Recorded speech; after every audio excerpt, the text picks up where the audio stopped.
नमस्कार दोस्तों, smart study में आपका स्वागत है। आज का बहुत ही इम्पोर्टेंट जो टॉपिक है वो है रासायनिक अभिक्रिया। ठीक है, आज का जो इम्पोर्टेंट टॉपिक है वो है रासायनिक अभिक्रिया। इस टॉपिक में और क्वेश्चनों के माध्यम से अपन है वो पूरा टॉपिक है वो क्लियर करने की कोशिश करेंगे। तो जल्दी से जितने भी विद्यार्थी है वो जुड़ जाइए भी। ठीक है, जल्दी से जितने भी विद्यार्थी है वो जुड़ जाइए ताकि अपन है वो टेस्ट को स्टार्ट कर सकें। जुड़ जाइए जल्दी से। चलिए टेस्ट स्टार्ट करते हैं और दीजिए आप पहले क्वेश्चन का जवाब दीजिए। रासायनिक अभिक्रिया के दौरान परिवर्तित होते हैं। बताइए, जब एक रासायनिक अभिक्रिया होती है तो कौन कौन सी जो अपन कह सकते हैं कि चीज़ें हैं वो परिवर्तित होती हैं। बताइए भाई, कौन कौन सी परिवर्तन है वो इसके अंदर देखे जा सकते हैं। तो दीजिए जवाब, रंग, ताप, अवस्था या उपयुक्त सभी। दीजिए जवाब, रासायनिक अभिक्रिया के दौरान है वो क्या क्या परिवर्तित होता है। ठीक है, तो इसका सही जवाब हो जाएगा उपयुक्त सभी। देखिए, रासायनिक अभिक्रिया जब होती है तो अपन कहते हैं कि रासायनिक अभिक्रिया के अंदर रंग परिवर्तित होता है, तापमान परिवर्तित होता है और अवस्था जो है वो परिवर्तित होती है। पदार्थ की मूल अवस्थाएं तीन होती है। कौन कौन सी? ठोस, द्रव्य और गैस। ठोस, द्रव्य और गैस। और अपन कहते हैं कि ये तीनों अवस्थाएं हैं वो आपस में चेंज होती रहती है। तो रासायनिक अभिक्रिया के दौरान रंग बदलता है, तापमान बदलता है और अवस्था बदलती है। ठीक है, चलिए भी अगले क्वेश्चन का आप जवाब दीजिए। निम्न में से कौन सा कथन है वो रासायनिक अभिक्रिया के बारे में सत्य है।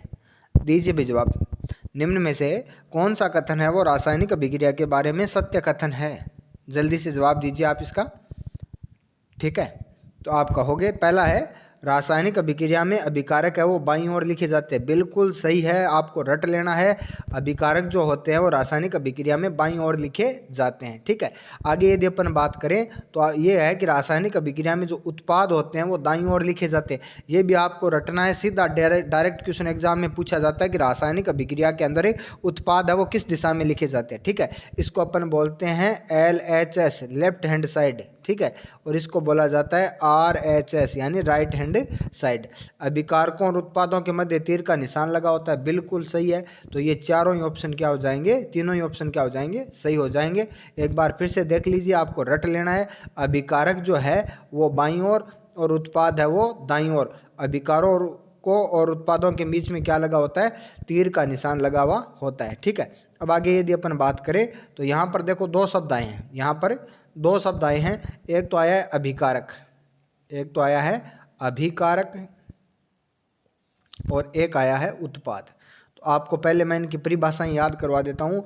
वे पदार्थ जो रासायनिक अभिक्रिया करते हैं क्या कहलाते हैं? अभिकारक कहलाते हैं। और वे पदार्थ जो रासायनिक अभिक्रिया के दौरान बनते हैं वो क्या कहलाते हैं? उत्पाद। यहाँ यदि अपन बात करें कि A+B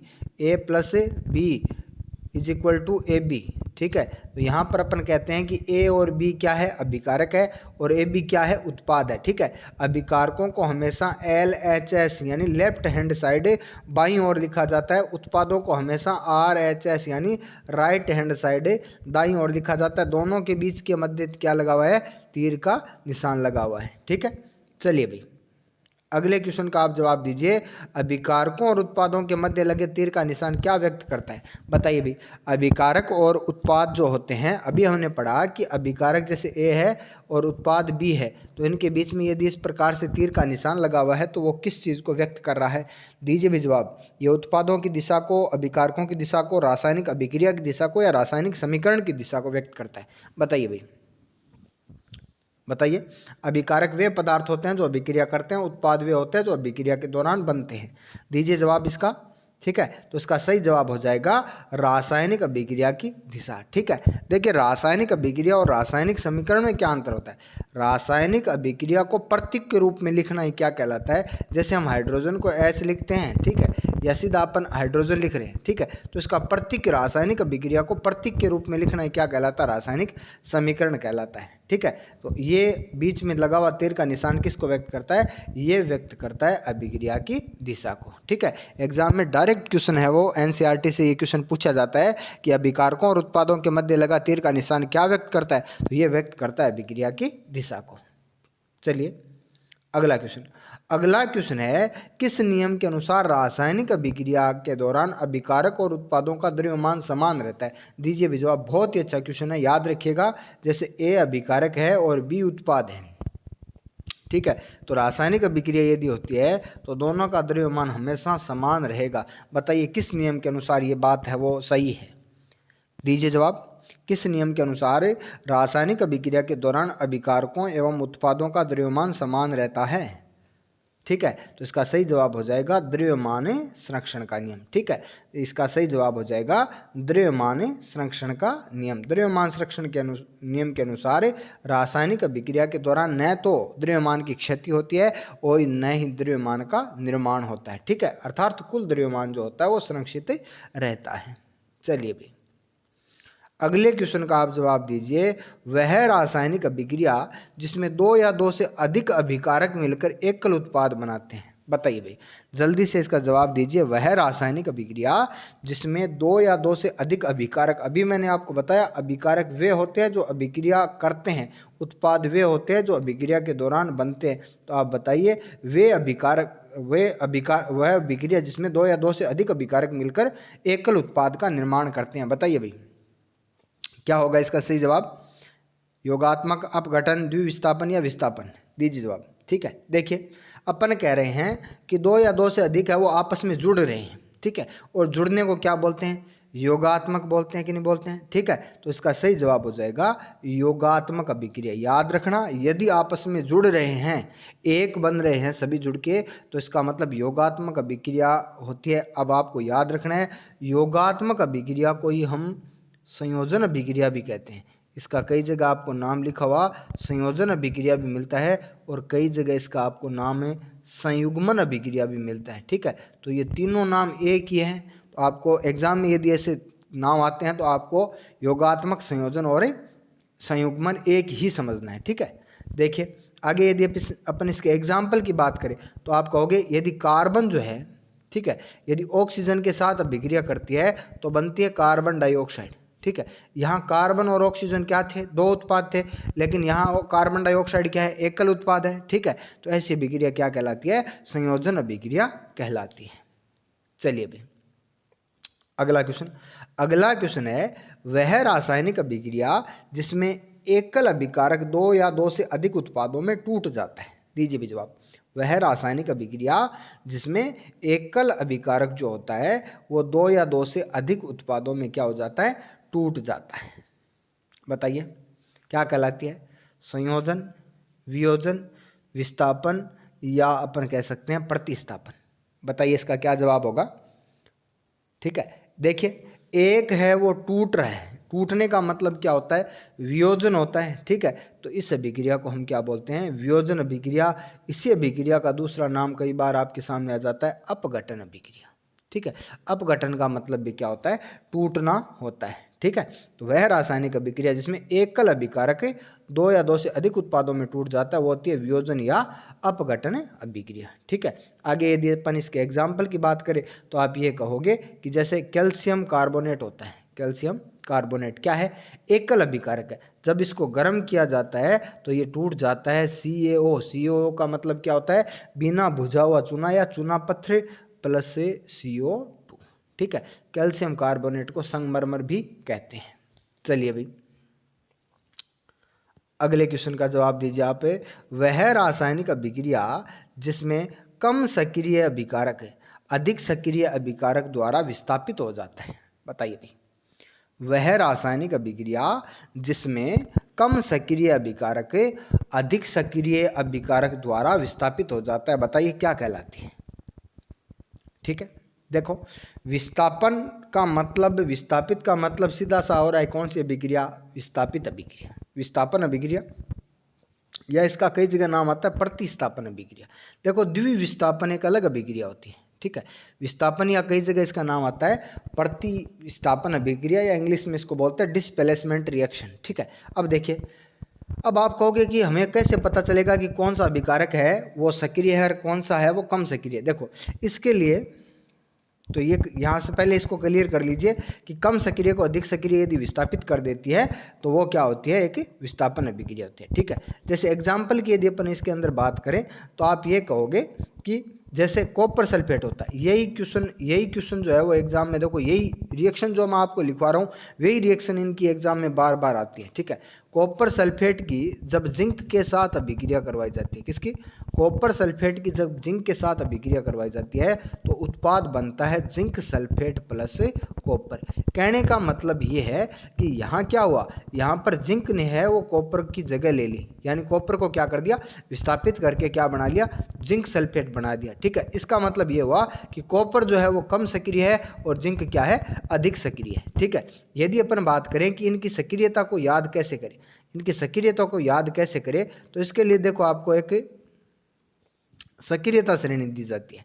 ठीक है, एक सक्रियता श्रेणी होती है वो आपको याद करनी पड़ती है। ठीक है, यहाँ मैं आपको बता देता हूँ, देखो सबसे सक्रिय होता है पोटेशियम।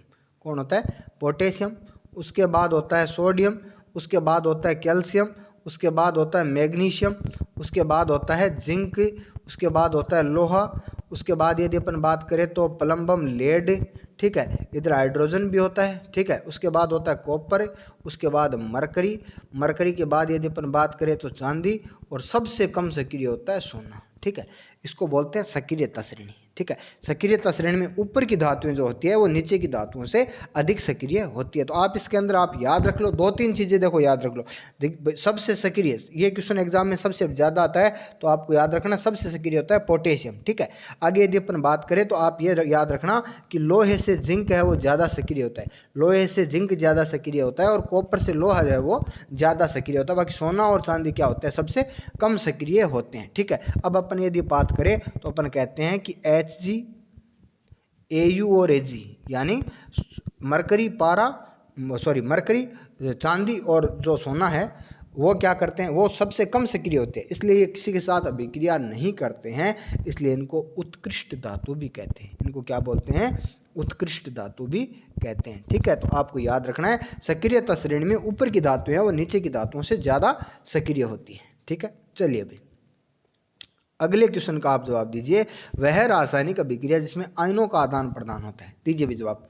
वह रासायनिक अभिक्रिया जिसमें आयनों का आदान प्रदान होता है क्या कहलाती है, वह रासायनिक अभिक्रिया जिसमें आयनों का आदान प्रदान होता है क्या कहलाती है। दीजिए जल्दी से अपना जवाब आप दे दीजिए भाई अब तो। ठीक है, देखो इसमें सीधा सा याद रखना है, द्विविस्थापन अभिक्रिया। देखिए योगात्मक अभिक्रिया वो होती है जिसमें एकल दो या दो से अधिक अभिकारक मिलकर एक उत्पाद बनाते हैं। वियोजन अभिक्रिया वो होती है जिसमें एक अभिकारक दो या दो से अधिक उत्पादों में टूट जाता है। विस्थापन अभिक्रिया वो होती है जिसके अंदर क्या होता है, कम सक्रिय को अधिक सक्रिय क्या कर देता है, विस्थापित कर देता है। द्विविस्थापन यानी दो विस्थापन हो रहे हैं। कितने विस्थापन हो रहे हैं, दो विस्थापन हो रहे हैं। तो आदान प्रदान कब होगा, जब एक लेगा और दूसरा क्या करेगा, देगा। ठीक है, तो आप कहोगे ऐसी अभिक्रिया होती है द्विविस्थापन अभिक्रिया। ठीक है, इसका यदि अपन एग्जाम्पल देखें, तो आप कहोगे जैसे सिल्वर नाइट्रेट है, जैसे AgNO3।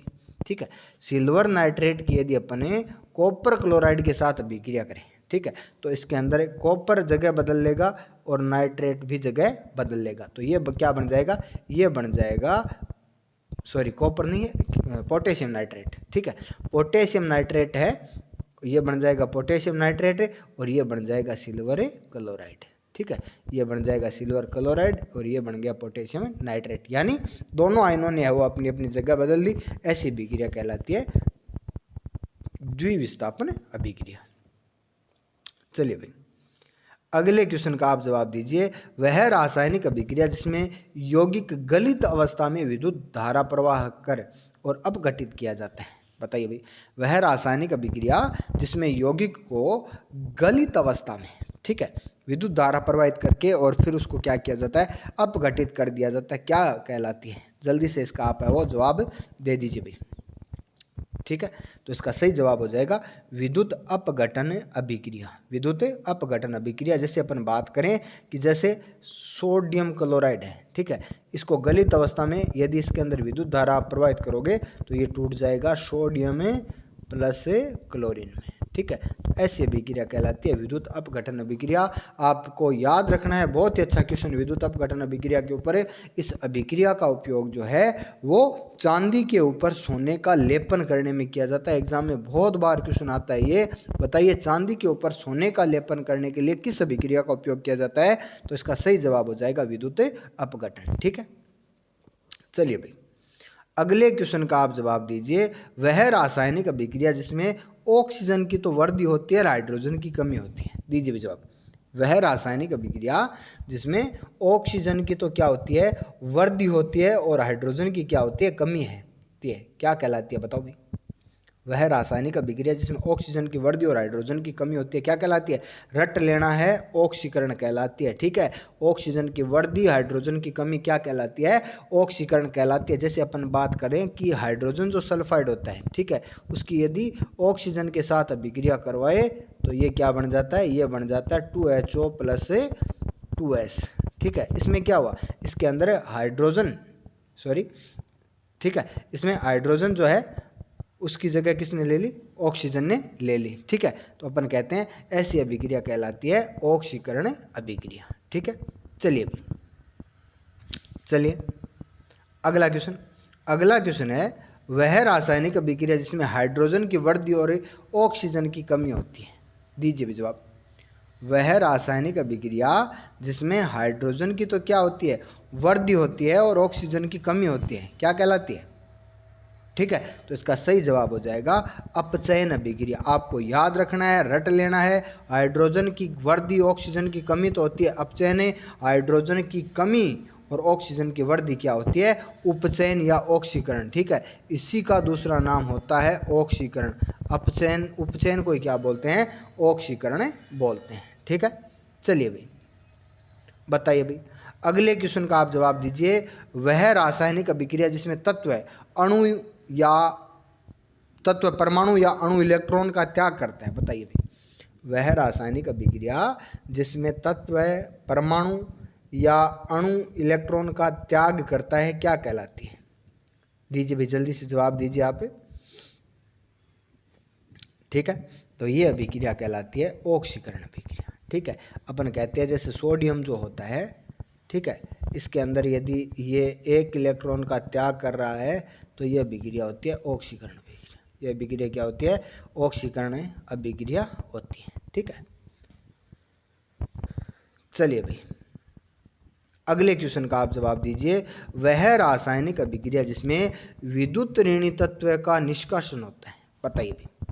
वह रासायनिक अभिक्रिया जिसमें विद्युत ऋणी तत्व का निष्कासन होता है, दीजिए जवाब।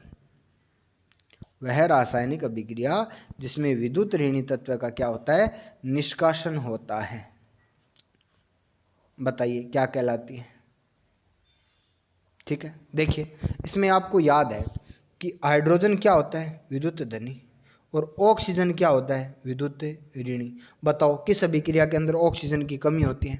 किस अभिक्रिया में ऑक्सीजन की कमी होती है? ठीक है, तो अपने को पता है अपचयन के अंदर क्या होता है? हाइड्रोजन की वृद्धि होती है और ऑक्सीजन की क्या होती है? कमी होती है। ठीक है, तो इस प्रकार की अभिक्रिया जिसमें विद्युत ऋणी तत्व का निष्कासन होता है क्या कहलाती है? अपचयन कहलाती है। क्या कहलाती है?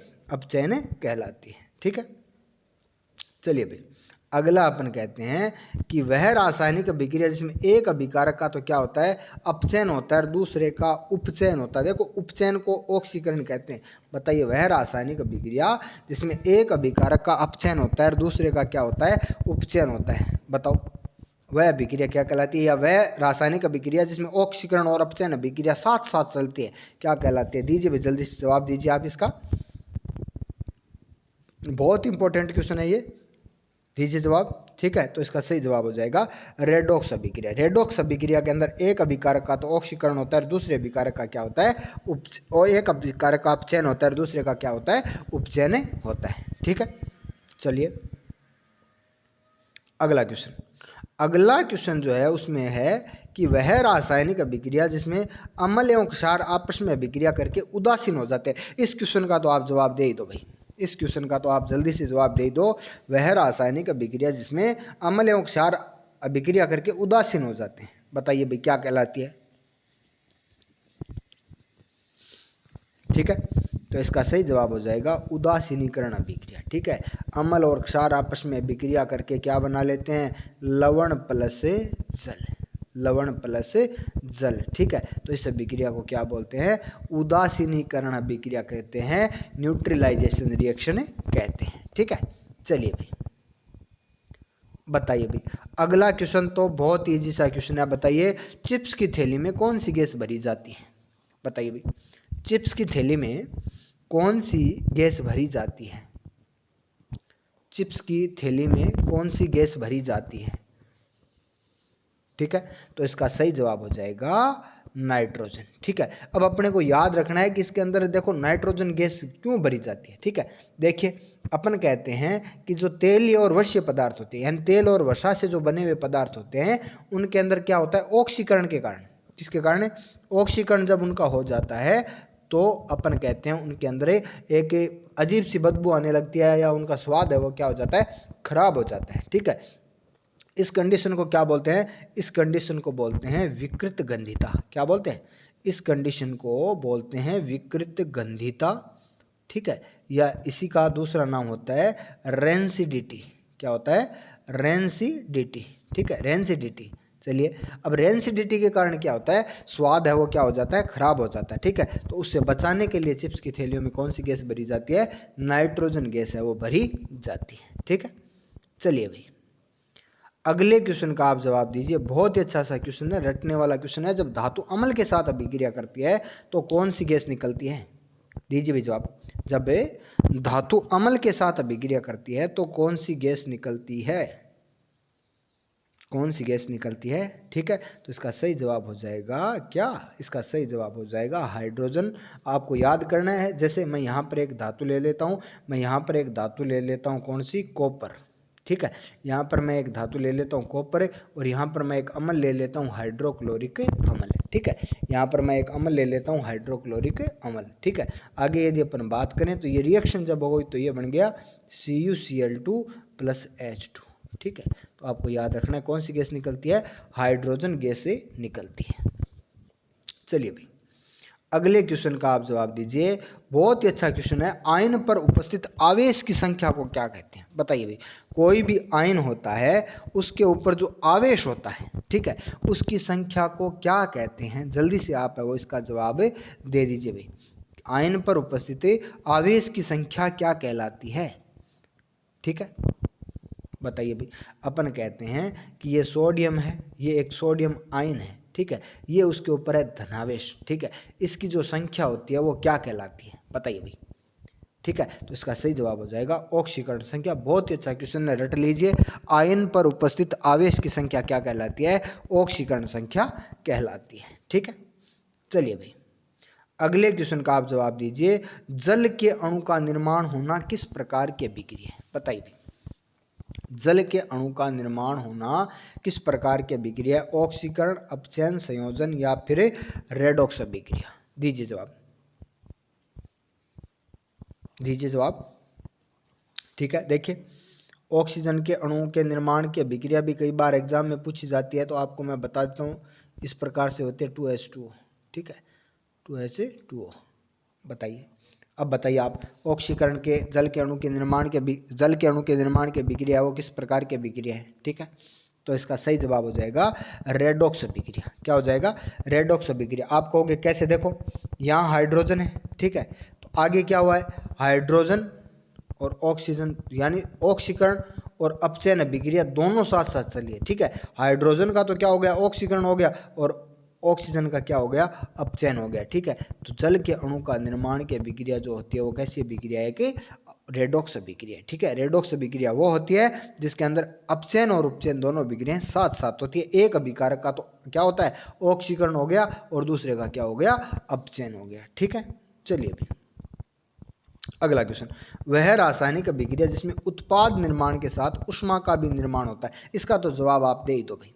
वह रासायनिक अभिक्रिया जिसमें उत्पाद निर्माण के साथ ऊष्मा का भी निर्माण होता है, बताइए क्या कहलाती है, बताइए क्या कहलाती है।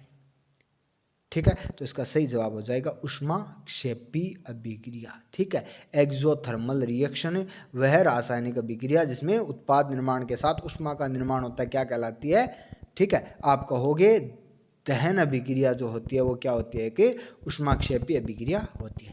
ठीक है, चलिए भाई अगले क्वेश्चन का आप जवाब दीजिए। वह रासायनिक अभिक्रिया जिसमें उत्पाद निर्माण के साथ ऊष्मा की हानि होती है, बताइए भाई। वह रासायनिक अभिक्रिया जिसमें उत्पाद निर्माण के साथ ऊष्मा की हानि होती है क्या कहलाती है? दीजिए जवाब अपना। ठीक है, तो इसका सही जवाब हो जाएगा ऊष्माशोषी अभिक्रिया। क्या हो जाएगा? ऊष्माशोषी अभिक्रिया हो जाएगा। और आपको इसका सबसे अच्छा एग्जाम्पल याद रखना, प्रकाश संश्लेषण। ठीक है, प्रकाश संश्लेषण जो होती है वो क्या होती है कि ऊष्माशोषी अभिक्रिया होती है। ठीक है, चलिए भाई अगला क्वेश्चन है, निम्न में से ऊष्माक्षेपी अभिक्रिया के उदाहरण है। दीजिए भाई इस क्वेश्चन का आप जवाब दीजिए। ऊष्माक्षेपीय अभिक्रिया वो होती है जिसमें उत्पाद निर्माण के साथ ऊष्मा का भी निर्माण होता है या ऊष्मा निकलती है। अब आप मुझे ये बताइए कि निम्न में से ऊष्माक्षेपीय अभिक्रिया कौन सी है? श्वसन, उदासीनीकरण, दहन या उपयुक्त सभी? दीजिए जवाब। श्वसन, उदासीनीकरण, दहन या उपयुक्त सभी? ठीक है, तो इसका सही जवाब हो जाएगा उपयुक्त सभी। ठीक है, श्वसन के अंदर भी अपन कहते हैं ऊष्मा निकलती है। आपको याद रखना, बहुत ही अच्छा क्वेश्चन है ये। उदासीनीकरण अभिक्रिया जो होती है ना वो ऊष्माक्षेपी होती है। अम्ल और क्षार आपस में अभिक्रिया करके उदासीन हो जाते हैं, ऐसी अभिक्रिया कहलाती है उदासीनीकरण। लेकिन एग्जाम में ये भी क्वेश्चन बहुत बार पूछा गया है, ऊष्माक्षेपी अभिक्रिया किस प्रकार की, सॉरी उदासीनीकरण अभिक्रिया वो किस प्रकार की अभिक्रिया है? ऊष्माक्षेपी अभिक्रिया है। ठीक है, दहन भी जो होती है वो क्या होती है कि ऊष्माक्षेपी अभिक्रिया होती है। ठीक है, चलिए भाई अगला क्वेश्चन है, कंपोस्टीकरण किस प्रकार की अभिक्रिया है? दीजिए भी जवाब। कंपोस्टीकरण आप जानते हो, वर्मी कंपोस्ट जो खाद होती है। ठीक है, वर्मी कंपोस्ट यानी केंचुए की जो खाद होती है उसको बोलते हैं कंपोस्ट, वर्मी कंपोस्ट। ठीक है, और कंपोस्टीकरण का मतलब होता है कंपोस्ट खाद, यानी सब्जियां वगैरह का इनका खाद के अंदर बदलना, सड़के गल के और पदार्थों का खाद में बदलना क्या कहलाता है? कंपोस्टीकरण कहलाता है। बताइए आप मुझे, कंपोस्टीकरण है वो किस प्रकार की अभिक्रिया होती है? बताइए। ऊष्माशोषी होती है, ऊष्माक्षेपी होती है, रेडॉक्स अभिक्रिया होती है या उदासीन अभिक्रिया होती है? दीजिए अपना जवाब दीजिए। ठीक है, अपना जवाब है वो आप दीजिए।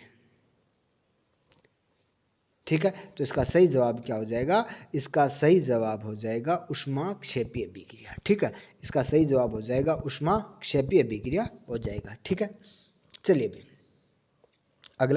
अगला है, निम्न में से किस रासायनिक अभिक्रिया का अवक्षेपण अभिक्रिया भी कहते हैं? बताइए भी, निम्न में से किस रासायनिक अभिक्रिया को अवक्षेपण अभिक्रिया भी कहते हैं? निम्न में से किस रासायनिक अभिक्रिया को अवक्षेपण अभिक्रिया भी कहते हैं?